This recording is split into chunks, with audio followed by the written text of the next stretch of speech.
Well, we're seeing a new revolution happening, and it's around software. So the latest revolution was around applications that was probably driven by Steve Jobs, who brought in the iPhone and allowed people to get really access to apps. But now it's about software driving everything. So most companies we work with see themselves now as almost software companies. Software is driving their competitive advantage. Banks may see themselves as technology companies now with a banking license. Companies like GE, 124 years old as a manufacturing company, but last year decided that they needed to really reborn themselves as a software company, as a startup. How do they learn to be a startup and develop software?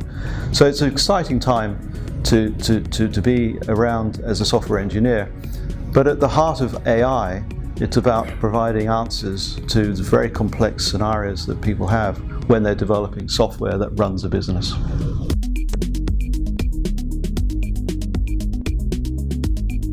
Well, from our perspective, we look at AI to be able to give people answers. So in the past, people would look at trying to work out what was going on. And it's the old adage, you can't manage anything without being able to measure it. So what we've been able to do is look at a fresh approach to how you measure what the business needs to care about in a digital world. And digital brands these days is all about delivering perfect software experiences. If we're going to rely on software to run our life, the way we bank, the way we shop, the way we book flights, it has to work. If it doesn't work, we're not very tolerant anymore, and particularly the younger generations will jump ships very quickly. And the data we've researched from companies we work with suggests that there's really about a 3-month window where 80% of people will jump within 3 months if they're not comfortable with the software experiences they get. So what we use AI for is to provide answers to businesses about how is their software experience really in the real world. Are customers enjoying the experience? What's their behavior? What's their tolerance level? And when there's problems, we get to determinate example of where is the problem. And most often it's in a technology stack.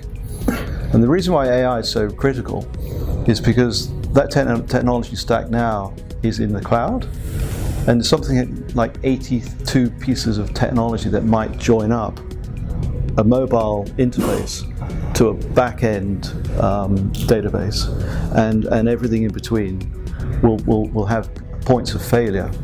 So what we use AI for is to look at the interdependencies across that full stack of data and drive answers to any problems that people may be having.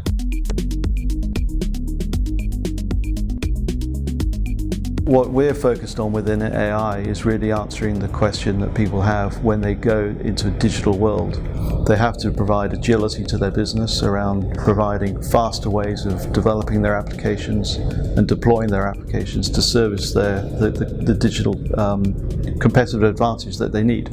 So there's small players out there that are disrupting big players, and the fight back now is for the enterprise market to really scale their speed of innovation.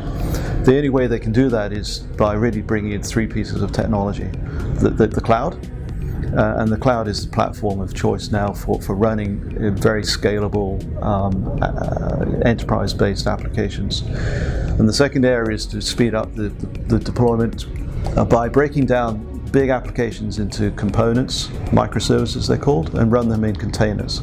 And then the third dimension is around DevOps, which is a cultural aspect of driving faster innovation through bringing dev and ops together, providing a tool set to drive collaboration, but also speed of innovation.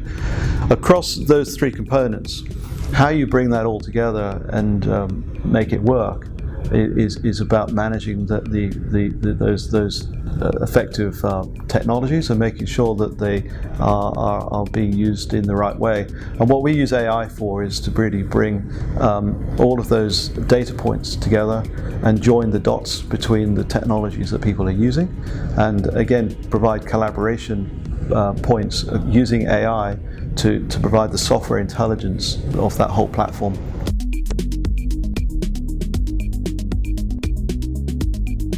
I think it's about scale. It's about being able to understand your digital customers. One of the things I've seen in working with enterprises for a long time, and take insurance as an example, people have built a brand based on understanding and building a personal relationship.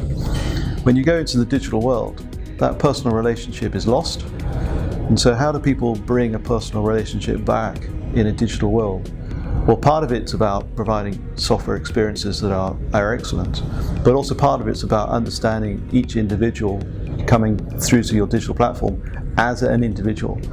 So what we use AI for is to be able to identify every individual user, their profile, their characteristics, and be able to help the customers provide really top-notch customer service back to those individuals and almost delight them in the way that they've been able to be treated as a digital customer in the same way as they would be treated as a face-to-face customer. For more updates from CXO TV, please like and subscribe to our channel.